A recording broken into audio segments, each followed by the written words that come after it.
ফেসবুকে বন্ধুদের সাথে আড্ডা দিচ্ছিলাম, ঠিক তখনই মা বলল, বাবা বালতিটা একটু ছাদে নিয়ে দিবি, কাপড়গুলো শুকাতে দিব। বললাম আমি পারবো না, আমি ব্যস্ত আছি।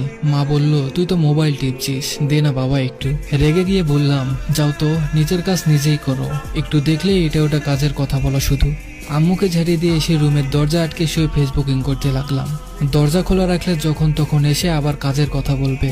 সন্ধ্যায় ছাদে বসে বসে চারপাশটা একটু নজর বুলিয়ে নিচ্ছি। হঠাৎই মোবাইলটা বেজে উঠলো। রিসিভ করতেই আম্মু বলল, কই আছিস বাবা?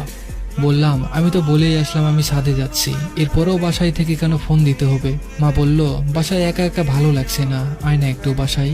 বিরক্ত হয়ে বললাম, ধুর, কোথাও গিয়েও একটু শান্তি নেই। যাচ্ছি, তবে কোনো কাজের কথা বলা যাবে না। মুচকি একটা হেসে দিয়ে বলল, আচ্ছা আয়। বাসায় আসলাম। আম্মু রান্নাঘরে রান্না করছে আর আমি ড্রয়িং রুমে বসে টিভি দেখছি। একটু পরেই আবার আম্মু রান্নাঘর থেকে আমার কাছে আসলো আর বলল, বাবা রান্নাঘরের ট্যাপে পানি আসছে না, একটু পানি এনে দিবি ওই ট্যাপ থেকে।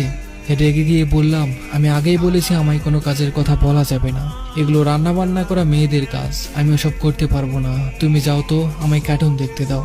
বারবার মুখ করে আম্মু চলে গেল। প্রায় 20 মিনিট চলে গেল। টিভির সাউন্ড একটু বেশি দেওয়া ছিল। হঠাৎই নজর পড়লো ট্যাবের কাছে। বালতিটা পড়ে আছে, চিপচিপে পানিও দেখা যাচ্ছে। এক বালতি পানি নিয়ে আসতে পুরো রুম পানি দিয়ে ভিজিয়ে দিচ্ছ।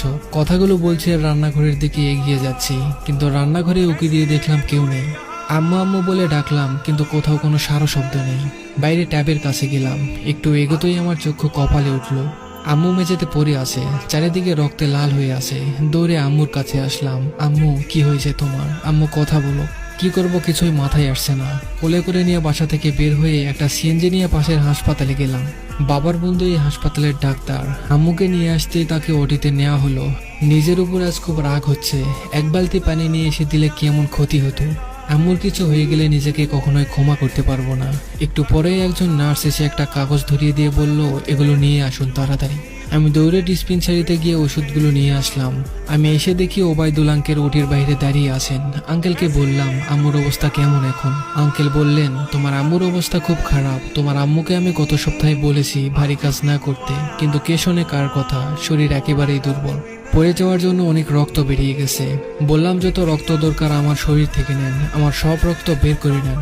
আঙ্কেল বলল, আমাদের ব্যাংকে কিছু রক্ত ছিল, সেগুলো দিয়েছি, কিন্তু শরীর রক্ত নিচ্ছে না। তুমি নিয়ে আসতে অনেক দেরি করে ফেলেছ।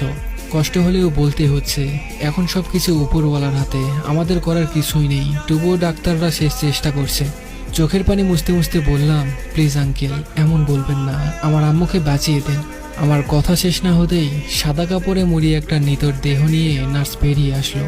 একজন ডাক্তার এসে আমার কাঁধে হাত রেখে বলল, তুমি নিয়ে আসতে অনেকটা দেরি করেছো, নয়তো তাকে বাঁচানো যেত। আমার পুরো পৃথিবীটা আজ থমকে গেছে। যাকে আমি এত অবহেলা করতাম, আজ তার নিতর দেহ আমার শরীরের সমস্ত শক্তি কেড়ে নিয়েছে। দু চোখ দিয়ে অঝরে পানি পড়ছে। কাপা কাপা হাতে মুখ থেকে কাপড় সরালাম। কোনোদিন ভালো করে এই মায়া মুখটা দেখা হয়নি। পৃথিবীর সমস্ত মায়া যেন এই মুখে। আম্মু, আম্মু, দেখো না, আমি আজ কোথাও যাচ্ছি না, তোমার কাছেই বসে আছি। চলো গল্প করি। কি হলো, গল্প করবে না? আমি আজ তোমার সব গল্প শুনবো। কোথায় কি করেছো, কোন দিন তুমি স্কুলে স্যারের বকা শুনেছো, সব শুনবো। বলো আম্মু, প্লিজ বলো। আমি তোমার সব কাজ করে দেবো আম্মু। একবার কথা বলো আম্মু। তুমি ছাড়া আমায় বাবা বলে কে ডাকবে বলো?